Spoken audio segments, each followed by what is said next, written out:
예, 우리 같이 인사 나누겠습니다. 일주일 동안 애 많이 쓰셨습니다.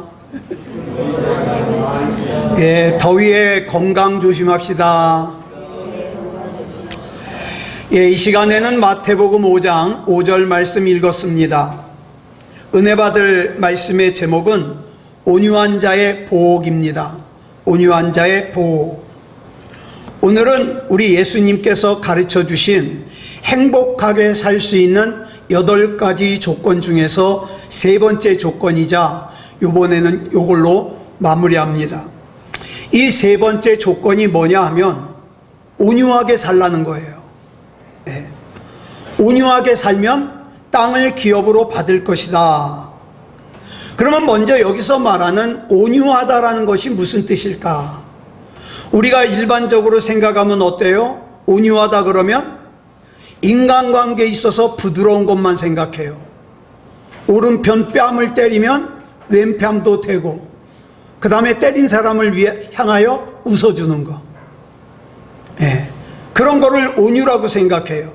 그래서 한자로 온유를 따뜻할 온자에 부드러울 유자를 씁니다. 국어사전을 찾아보니까 온유하다의 뜻을 이렇게 설명해요.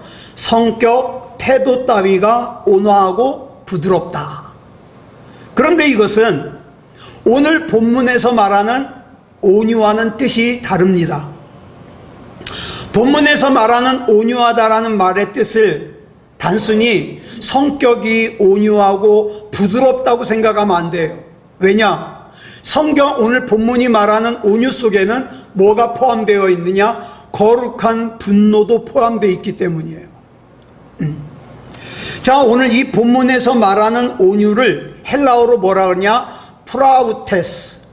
프라우테스라 그래요. 힘이 잘 조절되어 인격에 나타나는 덕성. 네. 근데 또 다른 온유가 뭐냐? 고린도전서 13장 4절에 나오는 크레스토마이. 이것도 온유로 해석을 해요.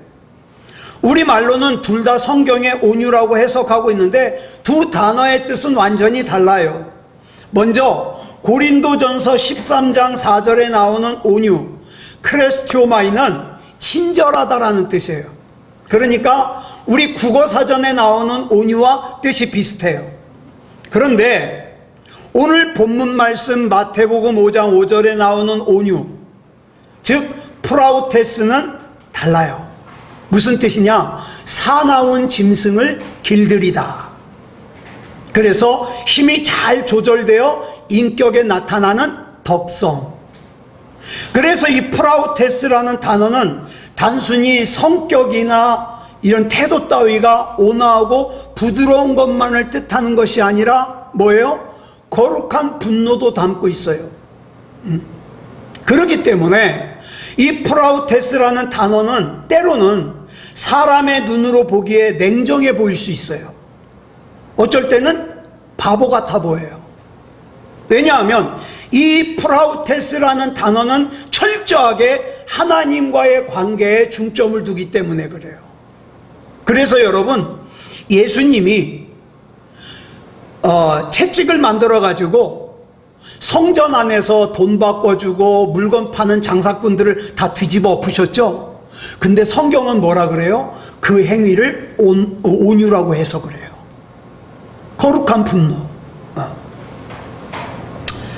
여러분 혹시 TV에서 사람이 한 번도 타본 적이 없는 야생말을 길들이는 거 보신 적 있어요? 옛날 서부 영화에 보면 자주 나오죠.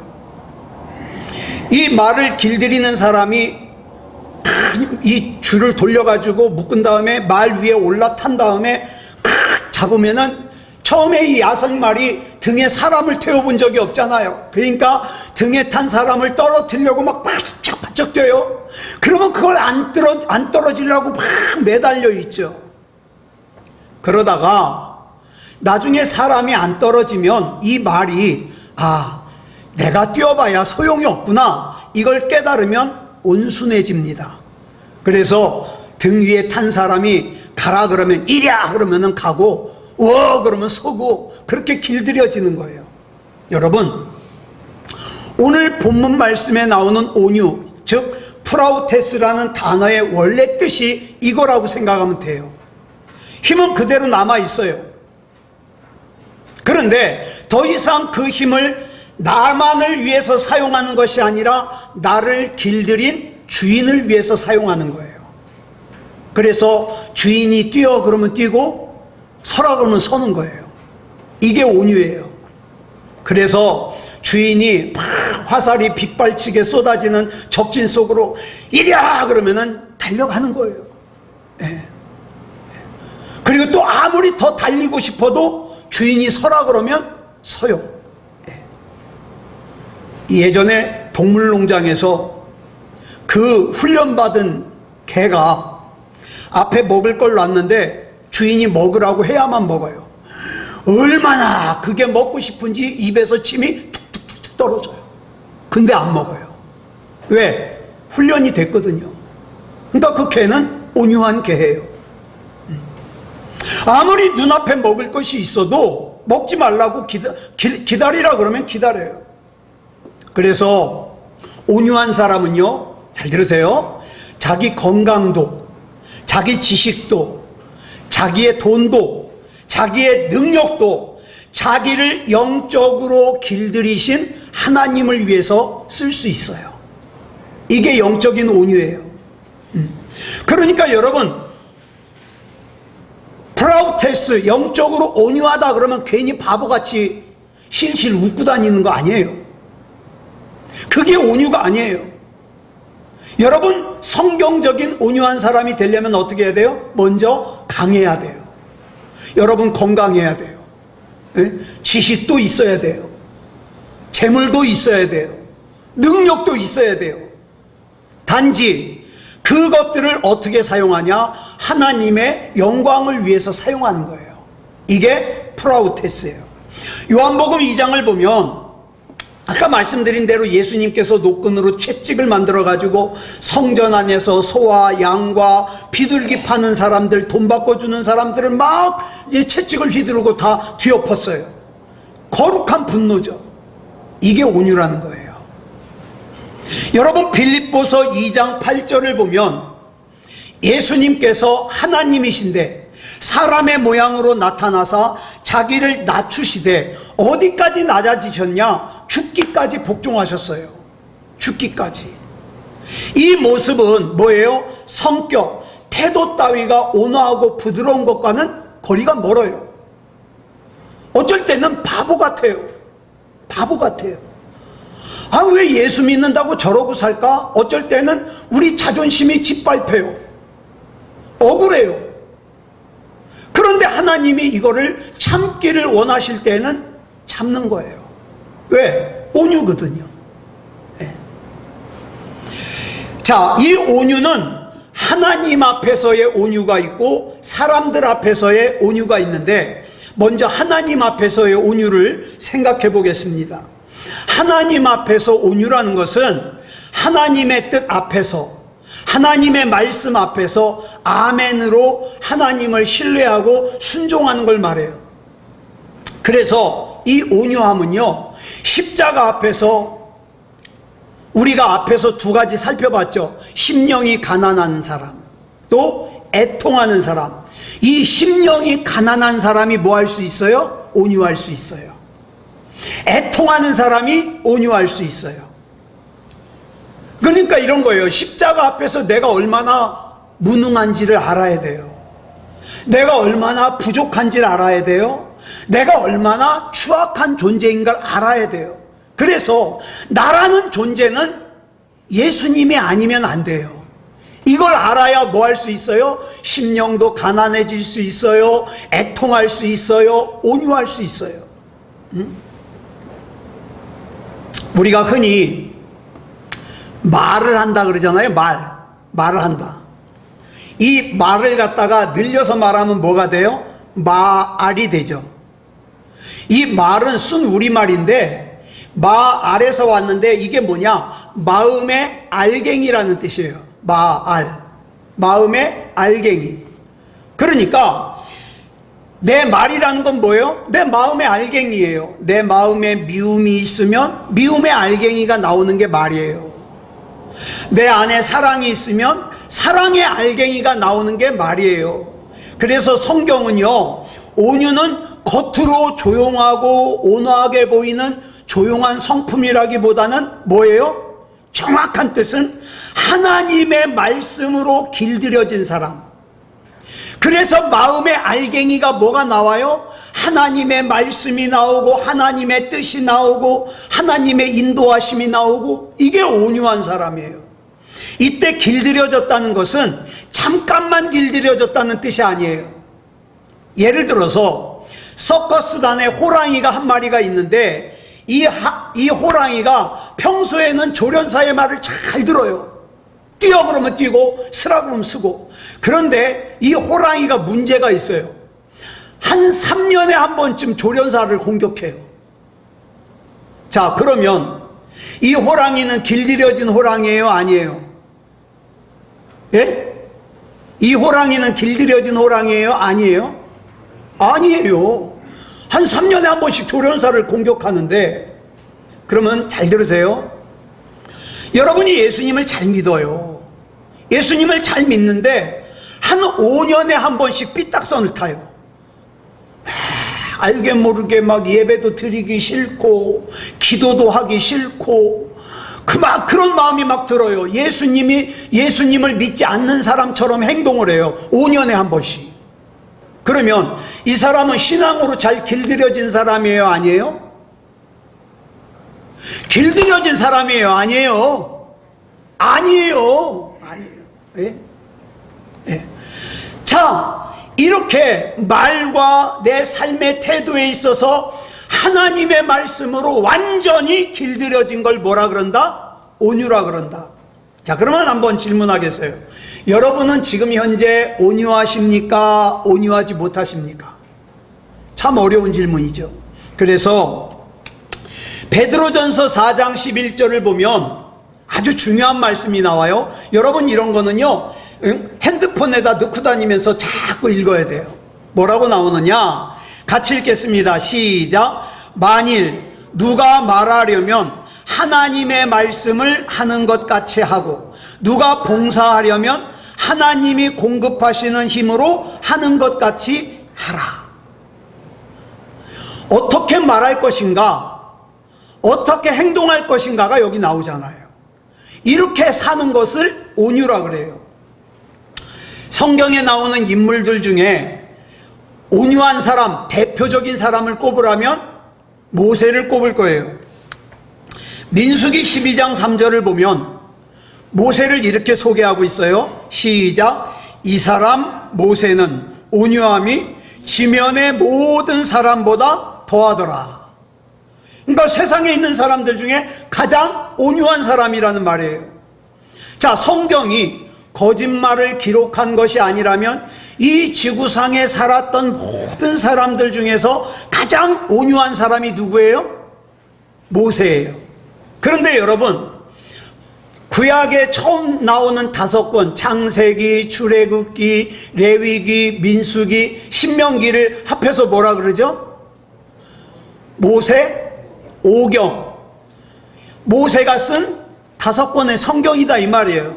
그러면 민수기는 누가 썼어요? 모세가 썼어요. 모세가 하나님의 감동으로 쓴 건데, 모세가 자기 얘기를 성경에 쓰면서 뭐라 그래요? 이 사람 모세는 온유함이 지면의 모든 사람보다 더하더라. 얼마나 오글거렸을까요? 예? 그런데 이 모세가 태어나면서부터 온유한 사람이었냐? 아니에요. 예? 오랜 시간 동안 좌절을 경험하고 시련을 경험하고 아픔의 단계를 경험하고 나서 뭐예요? 하나님의 말씀으로 길들여진 거예요. 저와 여러분이 정말 하나님의 사랑을 받고 저와 여러분이 정말 하나님의 관심을 받는 사람이라면 저와 여러분은 지금도 여전히 하나님 앞에 길들여지고 있어요. 예? 하나님 앞에서 온유한 사람이 되도록. 물론 우리가 살면서 내 생각이 중요해요. 내 판단이 중요해요. 내 고집이 중요해요. 그런데 그걸 중요하게 생각했던 나를 세상에서 수없이 실망하게 만들고 좌절하게 만들어서 결국에는 하나님밖에 없습니다. 나 하나님이 책임져 주셔야 돼요. 이렇게 고백할 수밖에 없는 거, 하나님이 나를 길들이셨기 때문이에요. 다시 한번 정리합니다. 온유가 뭐라고요? 온유는 하나님의 말씀으로 길들여지는 것이다. 신앙생활이 뭡니까? 신앙생활이 바로 하나님의 말씀으로 길들여지는 거예요. 이스라엘 백성들이 광야에서 40년을 방황했죠. 왜 그랬어요? 이유가 있어요. 이스라엘 백성이 몸은 애굽에서 나왔는데 마음은 안 나왔어요. 그게 툭하면 뭐예요? 애굽에서 먹었던 거 먹고 싶다. 뭐 툭하면은 내 생각대로 안 되니까 모세를 돌로 쳐서 죽이고 우리 지도자 새로 세워서 다시 애굽으로 돌아가자. 마음이 애굽에서 안 나왔어요. 그러니까 그 마음마저 애굽에서 나올 때까지 40년 동안 광야 생활을 하는 거예요. 광야 생활. 그러면 보세요. 왜 하나님께서 이스라엘 백성의 마음이 애굽에서 나올 때까지 광야 생활을 하게 하셨을까요? 이유가 있어요. 이스라엘 백성이 마음은 아직 애굽에서 나오지 않았는데 가나안으로 들여보내. 그러면 이스라엘 백성이 이 가나안을 뭘로 만들어버려요? 애굽으로 만들어버려요. 또 다른 애굽으로 만들어버려요. 여러분, 우리 하나님께서 저와 여러분에게 건강 필요한 거 아세요? 또 재물이 필요한 거 아세요? 다 아세요. 그런데 때로는 기다리라고 그럴 때가 있어요. 왜? 내가 그걸 가지면 내 삶을 애굽으로 만들까 봐. 내 마음이 다 애굽에서 나올 때까지 기다리게 하시는 거예요. 여러분, 마음이 애굽에서 안 나왔는데 하나님이 덜컥 재물을 주셔요, 집을 주셔요, 직장을 취업시켜 주셔요. 그러면 어떻게 돼요? 그 집을 애굽으로 만들어서 하나님과 멀어져요. 예? 그 직장을 애굽으로 만들어서 하나님과 관계없는 삶을 살아요. 그 돈을 애굽으로 만들어서 세상의 쾌락 따라 사느라고 하나님과 멀어져요. 그러니까 하나님께서는 저와 여러분을 먼저 마음이 애굽에서 나오기를 기다리시는 거예요. 예. 그렇다면 이스라엘 백성에게 있어서 광야 40년은 하나님의 징계입니까? 아니에요. 하나님의 징계가 아니라 미처 애굽에서 나오지 못한 이스라엘 백성의 마음을 나오게 하는 기간이다. 사랑하는 여러분, 답답해 보여도 미련해 보여도 하나님의 말씀대로 사시기 바랍니다. 하나님께서 저와 여러분에게 깨닫게 해주시는 대로 사시기 바랍니다. 그래야 광야 생활을 단축해요. 자, 보세요. 하나님께서는 광야 40년 동안 이들을 그 하나님의 사람답게 만드시는 거예요. 길들이시는 거예요. 그러니까 빨리 길들으면 어떻게 해요? 광야 생활이 짧아지죠. 네.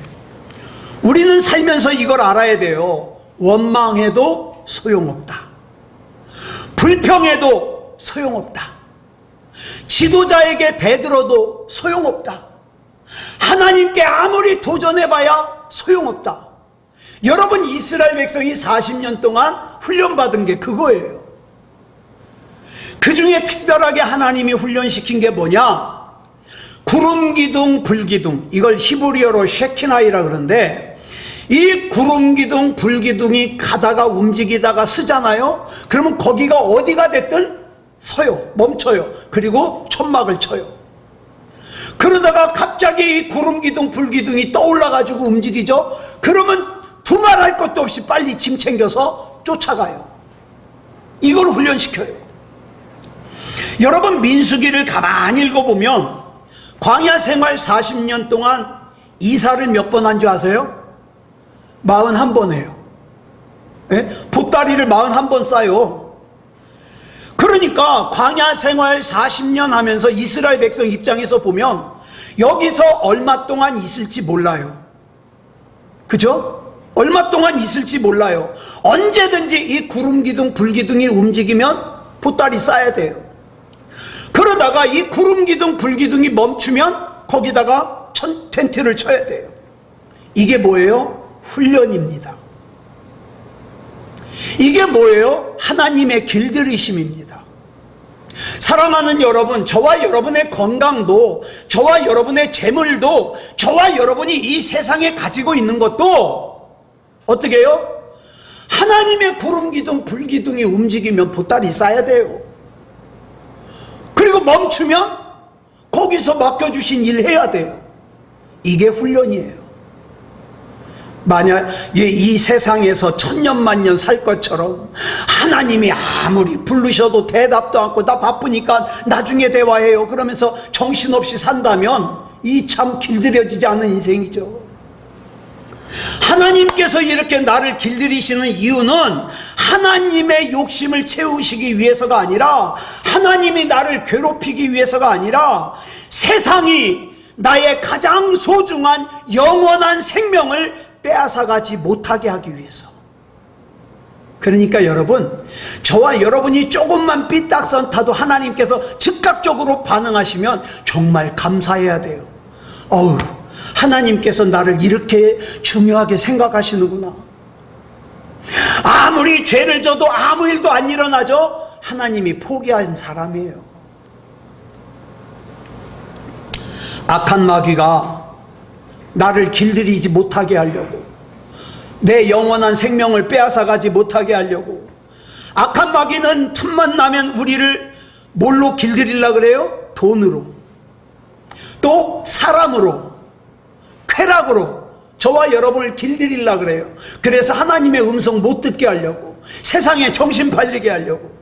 이런 세상의 것들이 내 삶 속으로, 내 심령 속으로 들어오면 그것이 뭐가 돼요? 쓴 뿌리가 되어서 나로 하여금 하나님께 가까이 가지 못하게 해요.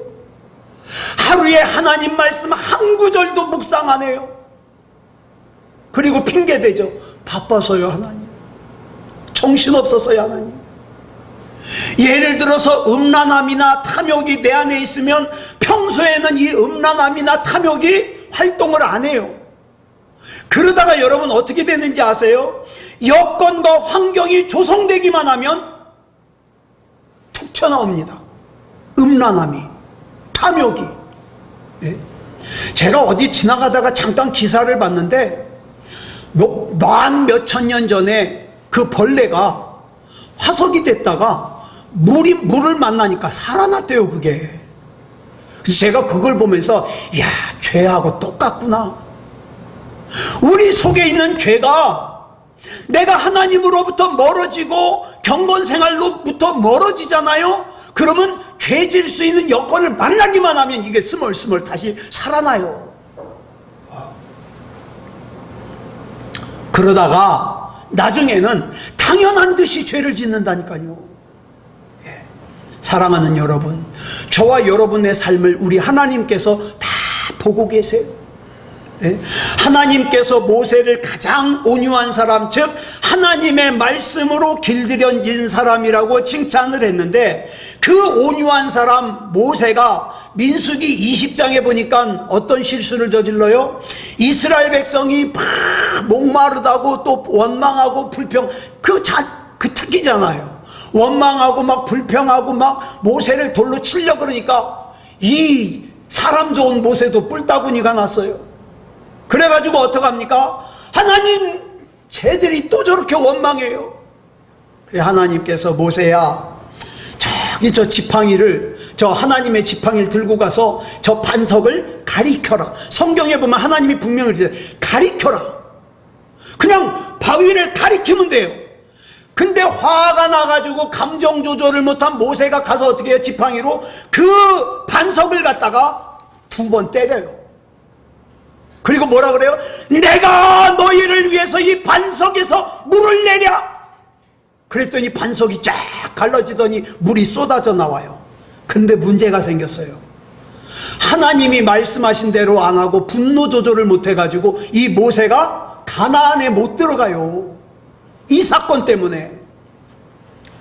저는 처음에 어렸을 때 이 말씀 처음 읽었을 때, 와, 하나님 왜 이렇게 야박할까? 사람이 그럴 수도 있지. 감정이 격해지면 그럴 수도 있지. 뭘 그렇다고 모세가 그렇게도 기다려왔던 가나안을 못 들어가게 하나?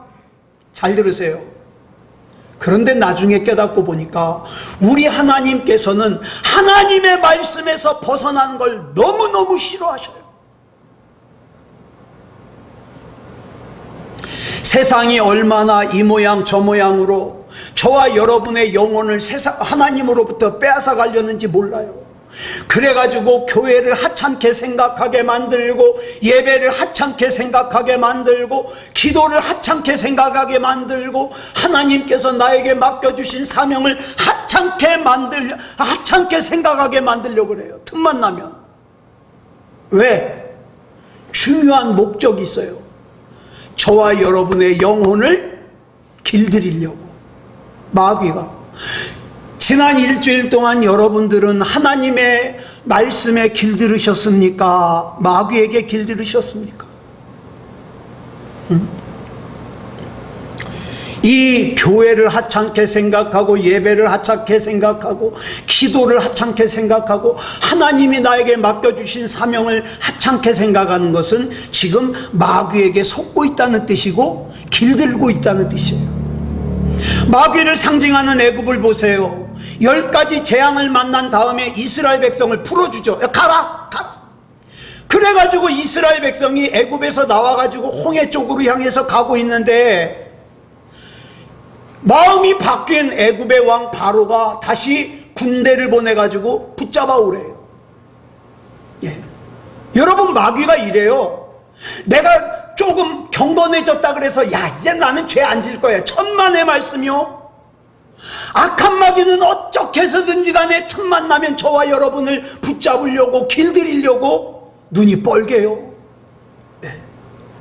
그런데 모세가 온유한 사람이란 뜻은 하나님의 말씀으로 잘 길들여졌다는 뜻이에요. 그래서 모세가 하나님의 말씀으로 잘 길들여져서 10가지 재앙을 행할 때 하나님이 물을 부으라 그러면 순종해서 물을 붓고, 티끌을 날리라 그러면 티끌을 날려요. 저 같으면 그랬을 거예요. 가만히 성경 읽으면서 보니까 전 100%예요. 창원아, 물을 보라. 왜 보여? 창원아, 티끌을 날려라. 그 왜 날려요? 전 물어봤을 거예요. 근데 성경에 보니까 모세는 안 물어봐요. 왜? 길들여졌잖아요. 왕궁에서 살 때의 모세는 자기 소견에 옳은 대로 살던 사람이에요. 자기가 대단한 줄 알았던 사람이에요. 자기가 자기 민족 이스라엘 백성을 해방시킬 수 있다고 생각했어요. 그래가지고 그 자기 생각을 갖다가 행동으로 옮겼는데 결과가 뭐예요? 애굽의 군인 하나 때려 죽이고 도망갔어요. 살인자가 돼가지고. 이랬던 모세가 미디안 광야에서 자기 재산 하나도 없이 자기 장인 이드로의 양이나 치면서 40년 동안 살아가지고 자기 나이가 80이 됐어요. 이제는 나이가 많아요. 자기가 할 수 있는 게 없어요. 자기는 정말로 아무것도 아니에요. 그렇지만 날마다 묵상하면서 하나님의 말씀으로 길들여졌어요. 그래서 모세가 온유한 사람이라는 거예요. 여러분 자신은 생각보다 별거 아니에요. 괜히 목에다가 힘주고 다니지 마세요. 하나님이 아니면 훅 불면 날아가요, 인생이. 그러니까 저와 여러분은 항상 정신 차리고 하나님 앞에 길들여져야 돼요. 하나님 앞에. 예?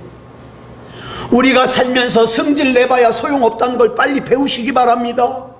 누구를 미워해봐야 소용없다는 걸 빨리 배우시기 바랍니다. 잘난 척 해봐야 아무 소용없다는 걸 빨리 배우시기 바랍니다. 이걸 배웠을 때, 하나님의 말씀으로 길들여졌을 때 나오는 결론이 뭔지 아십니까? 주님이면 충분합니다. 내가 지금까지 온 거 주님께서 하셨습니다. 앞으로 내 인생 주님께서 하실 겁니다. 이 고백이에요. 그러니까 걱정 없어요.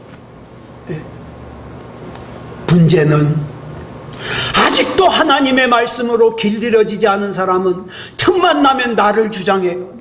내 생각에는. 여러분, 예수님께서 로마 군병에게 끌려가실 때 사람들의 눈으로 보기에는 예수님께서 로마 군병에 끌려가셨지만 사실은 뭐예요? 예수님께서 자기 자신을 하나님의 말씀에 맡기신 거예요. 왜? 예수님이 그 십자가 앉으려면 얼마든지 앉을 수 있잖아요. 그러나 이걸 져야 이창원이 구원받거든. 그죠? 이걸 져야 여러분이 구원받잖아요. 그러니까 예수님이 맡기신 거예요. 네. 우리 역시도 하나님 앞에서 내가 하나님을 신뢰한다는 것은, 인내한다는 것은 무슨 뜻입니까? 하나님 앞에 나를 맡기는 거예요. 주님이 인도하실 걸 믿습니다. 내 노후도 책임져 주실 걸 믿습니다. 맡기는 거예요. 그런데 이때 우리만 참는 게 아니라 하나님도 참으셔요. 사무엘하 22장 36절을 보니까 이런 고백이 나와요. 줄친 것만 시작. 주의 온유함이 나를 크게 하셨나이다. 아멘. 우리 주님이 나를 참아주심이 나를, 믿음을 조금씩 크게 만들었다는 거예요. 하나님께서 나를 잡아주지 않으시고, 나를 참아주지 않으시고, 나를 기다려주지 않으시고, 내 잘못했을 때 즉각대로 나를 심판하셨다면 나는 오늘 이 자리에 못 있죠. 그런데 하나님이 참아주셨기에, 기다려주셨기에 우리가 오늘 이 자리에 있는 거예요. 그래서 사무엘하 22장 36절을 보면 그런 거잖아요. 주의 온유함이 나를 크게 하셨나이다. 그래서 예수님께서는 마태복음 11장 29절에서 이렇게 자신을 소개하세요. 줄친 것만 시작. 나는 마음이 온유하고 겸손하니. 온유의 뜻 아시겠죠? 갈라디아서 5장 22절로 23절을 보니까 성령의 9가지 열매가 나와요. 그 중에 하나가 뭐예요? 온유. 하나님 앞에 길들여지는 거. 여러분, 저와 여러분이 예수님을 구주로 영접하고, 말씀드렸죠? 예수님을 주님이라고 부를 수 있는 것은 성령이 아니면 안 된다. 그래서 내가 주님을 주님이라고 부르는 것은 분명히 내 안에 성령이 임재하셨기 때문이다. 그러면 여기서 좀 더 나가보자고요. 성령이 내 안에 임하셨으면 성령의 열매가 맺어질 거 아니에요. 그 열매가 뭐예요? 내가 하나님의 말씀에 길들여지는 거. 길들여지시기 바랍니다. 나 주장하지 마시기 바랍니다. 네. 모세가 출애굽 당시에 이스라엘 백성이 몇 명이었냐? 60만 명이었어요. 근데 이스라엘 백성을 인도한 모세의 능력을 말하면, 우리 모세 그러면 뭐가 퍼뜩 제일 먼저 생각이 납니까? 모세. 홍해 가른 거. 그죠? 홍해를 가른 거. 근데 여러분, 다시 질문할게요.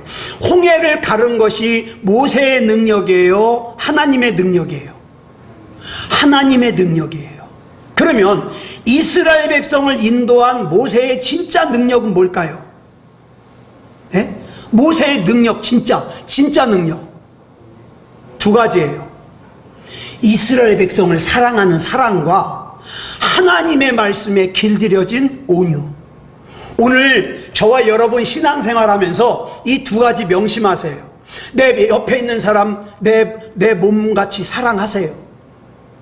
그 다음에 뭐예요? 하나님의 말씀으로 길들여지세요. 그러면 여러분 신앙생활 잘하는 거예요. 온유한 사람이에요. 이 사랑과 온유가 있었기 때문에 모세는 툭하면 자기를 돌로 치려고 하는 이스라엘 백성을 사랑할 수 있었어요. 여러분, 이런 믿음이 있어야 여러분에게 눈을 기는 사람 사랑할 수 있어요. 여러분의 있지도 않은 일을 갖다가 소문내는 사람 사랑할 수 있어요. 왜? 나는 하나님의 말씀으로 길들여지거든. 네. 이렇게 하나님의 말씀으로 길들여진 온유함으로 모세가 이스라엘 백성을 인도합니다. 여러분, 제가 질문 하나 드릴 테니까 잘 한번 생각해 보세요. 여러분이 누군가에게 짜증을 냈어요. 누군가에게 화를 냈어요. 그러면 질문입니다. 성질이 나서 성질을 내는 거예요? 아니면 내가 이 정도는 이 사람한테 해도 된다고 생각해서 성질 내는 거예요? 뭐예요? 예? 후자죠. 여러분 사장님이 여러분한테 잘못한다 그래서 성질 내요? 그럼 잘리는 걸? 예? 아무리 성질이 나도 나의 이익과 관계가 있다면 내 거래처가 끊어진다든가 회사에서 잘린다든가 무슨 큰 손해를 보게 되면 성질이 나도 참자. 내가 스트레스를 받고 막 위궤양이 생겨도 참죠. 근데 내가 성질을 낸다는 건 뭐예요? 내 안에 나는 이 사람에게 이 정도 성질을 내도 괜찮아 이렇게 판단하는 죄성이 있기 때문이에요. 그러니까 누군가에게 성질 내잖아요. 죄인이라고 생각하면 틀림없어요. 그래서 사랑하자는 거예요. 그래서 용서하자는 거예요. 여러분이 누군가를 미워하고 있다면, 그리고 누군가 뒤에서 험담을 하고 있다면 나는 이미 그 사람을 갖다가 판단하고 정죄하는 죄성을 가지고 있어요. 그러니까 빨리 하나님의 말씀으로 길들여지시기 바랍니다.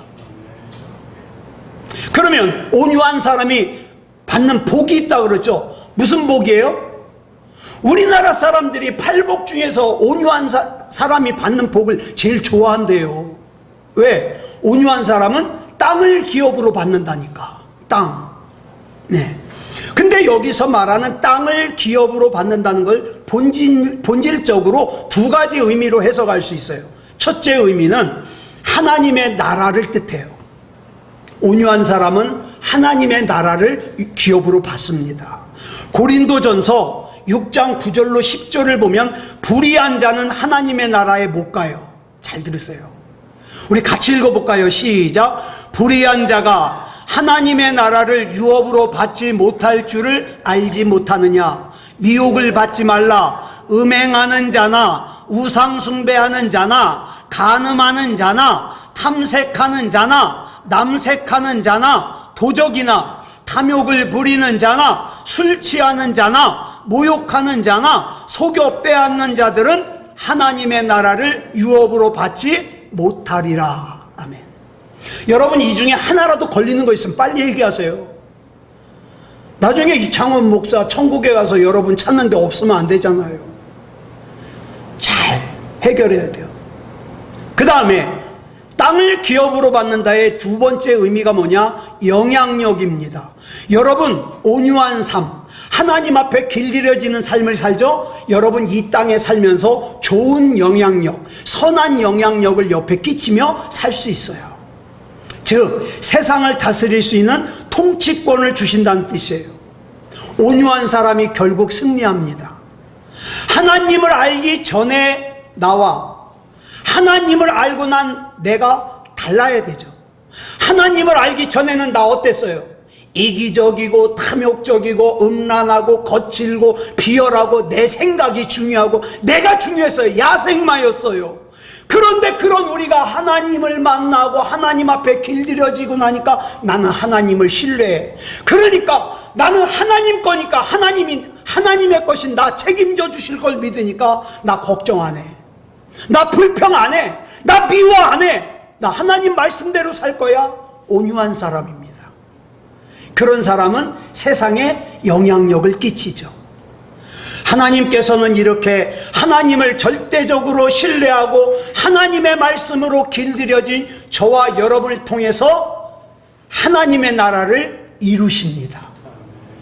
우리는 비록 적은 수가 모였지만 정말 여러분들 귀한 사람들이에요. 자, 마무리합니다. 온유한 사람은 자기 소견에 옳은 대로 살지 않습니다. 온유한 사람은 하나님에 의해 길들여지고 변화됩니다. 온유한 사람은 자기보다 약한 사람 무시하거나 외면하지 않습니다.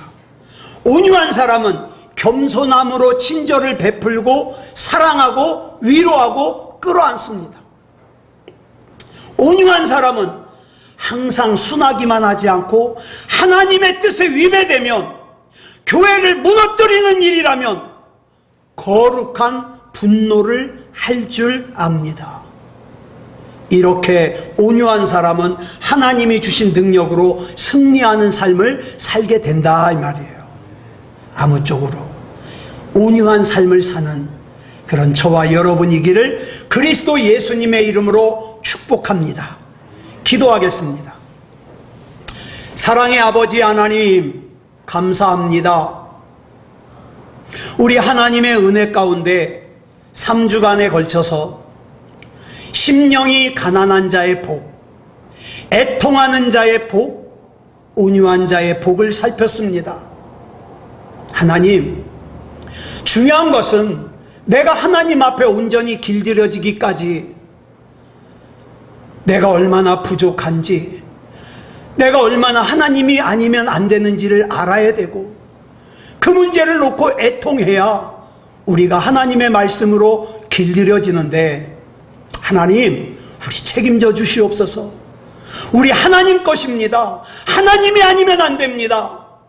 이 험한 세상 가운데 죄를 멀리하고 하나님의 뜻 가운데 살아갈 수 있도록 인도해 주시옵소서. 모든 것을 우리 주님 앞에 맡겨드리오며 그리스도 예수님의 이름으로 감사하며 기도드려 싸움나이다. 아멘.